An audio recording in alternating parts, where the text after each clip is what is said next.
If every dollar is trying to do 5 jobs at once, your money plan will feel chaotic. The real question is not just debt or investing. The real question is which dollar should go where first. In 2026, this question feels sharper because interest rates still matter. Credit card debt can be extremely expensive. Savings accounts can actually pay noticeable interest, and markets are uncertain. That mix makes old money rules feel less automatic. Paying debt gives you a cleaner balance sheet. Investing gives your money time to compound. Building cash gives you breathing room when life surprises you. A good financial order of operations is simply a way to balance those 3 needs without guessing every month.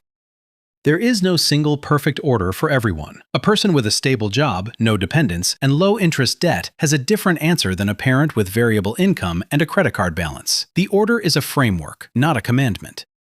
Before deciding between debt and investing, you need to know your monthly gap. That means income minus required bills, minimum debt payments, groceries, transportation, insurance, and basic living costs. If that number is unclear, every plan becomes a hopeful guess. The first real priority is staying current on essentials: rent or mortgage, food, utilities, transportation to work, required insurance, and minimum debt payments come before extra investing. Missing these can create fees, damaged credit, or bigger problems than a missed investment contribution. Minimum payments are not the finish line, but they are financial defense. They keep accounts from becoming delinquent while you build the next layer. Think of them like keeping the lights on before you start renovating the house. Next, build a starter emergency buffer. This is not the full emergency fund yet. It is the small cushion that stops a flat tire, urgent prescription, or surprise bill from going straight onto a credit card. Some people want to attack debt with every spare dollar immediately. That can work until one emergency forces new debt right back onto the balance. A starter buffer makes the debt payoff plan more durable because life keeps happening while you are improving your finances. After the starter buffer, many people should look at the employer retirement match. If your employer matches part of your 401k contribution, skipping it can mean leaving compensation on the table. The match is not market magic. It is part of your workplace benefits.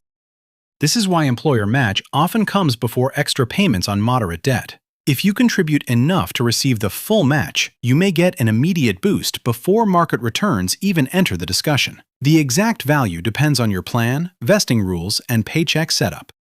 If this kind of plain English money breakdown helps, consider subscribing. We keep the focus on practical financial literacy, not hype. Now let's get to the part that usually causes the biggest debate, which is high-interest debt versus investing.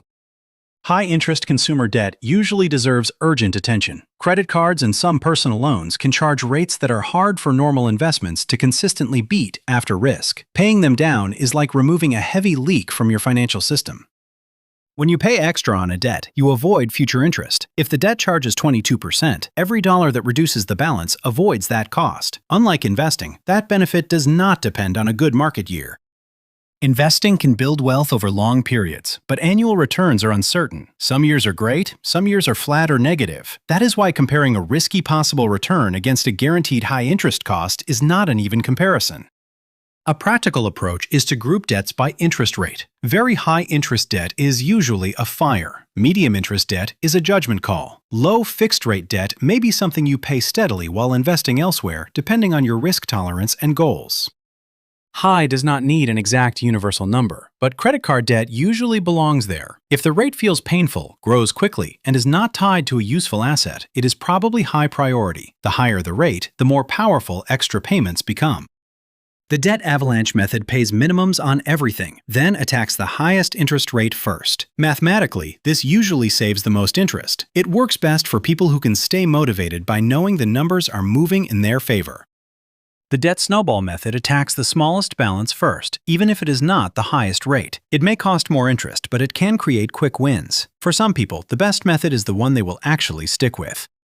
Once high-interest debt is under control, the next layer is usually a fuller emergency fund. A common target is several months of necessary expenses. The right amount depends on job stability, family obligations, health needs, and how easy it would be to replace income. An emergency fund is not supposed to beat the stock market. It is there to be available. Its job is to prevent panic selling, new credit card debt, or missed bills when life gets messy. Liquidity is the feature. One reason the 2026 conversation is different from the zero-rate years is that cash can have a real yield in high-yield savings accounts or money market funds. That does not make cash a long-term wealth engine, but it reduces the pain of holding reserves. There is also a risk in holding too much cash forever. Inflation can reduce purchasing power, and long-term goals usually need growth. Once your emergency fund is healthy, extra dollars may have better jobs than sitting idle. Medium interest debt is where personal judgment matters most. A car loan, private student loan, or personal loan might sit in the gray area. You can compare the rate, your comfort with debt, your job security, and whether investing consistently would help your future more. Risk tolerance is not just a quiz result. It is how you behave when markets drop, bills rise, or your income gets shaky. If debt keeps you up at night, paying it faster can be valuable, even when the spreadsheet says investing might win. Low-interest fixed debt is usually less urgent. A manageable mortgage or older student loan may not need every extra dollar. Paying it down can feel great, but investing for retirement, building flexibility, or saving for future expenses may come first. The economic environment changes the trade-offs. When borrowing rates are high, debt payoff becomes more attractive. When safe savings yields are higher, emergency funds feel less costly. When markets are volatile, a steady order of operations helps you avoid emotional decisions. Once the order is chosen, automation turns it into behavior. Minimum debt payments, retirement contributions, savings transfers, and extra debt payments can happen before the money gets absorbed by everyday spending. A good system reduces the need for constant willpower. The biggest enemy of this plan is often not one huge mistake. It is lifestyle drift. A raise arrives, a debt gets paid off, or a bonus hits, and the extra cash disappears into upgrades before it gets assigned a job. Imagine someone has a starter emergency fund, gets the full employer match, and carries a large credit card balance. In that case, extra dollars likely go toward the card before additional investing. The high interest is too heavy to ignore. Now imagine someone has no credit card debt, a stable job, a full emergency fund, and only a low fixed-rate loan. That person may focus more on retirement accounts and long-term investing while making normal loan payments. A freelancer or commission-based worker may need a larger cash reserve before investing aggressively. The math might look slower at first, but irregular income changes the risk. For them, cash is not laziness. It is a shock absorber. Sometimes the answer is not all debt or all investing. You might send part of each extra dollar to debt, part to savings, and part to retirement. This is not mathematically perfect, but it can balance progress, motivation, and risk.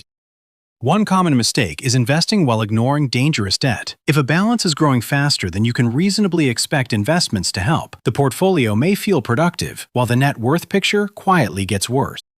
Another mistake is paying every possible dollar toward debt while keeping no cash. That can turn one surprise expense into a new borrowing cycle. Progress is not just about being aggressive, it is about building a plan that survives real life.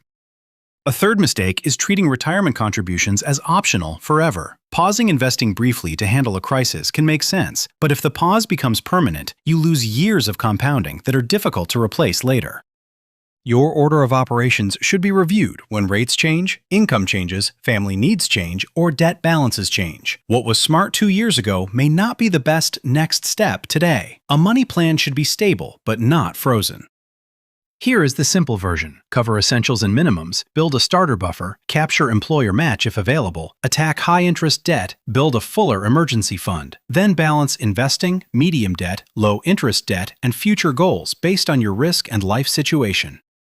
The goal is not to win an argument about debt versus investing. The goal is to make every dollar reduce stress or increase future freedom. When your order is clear, money decisions become less emotional and more repeatable. If you are trying to decide between paying debt, building cash, or investing, leave your question in the comments. Share the type of debt, the general interest rate, and what goal you are working toward. Your question might inspire the next explainer.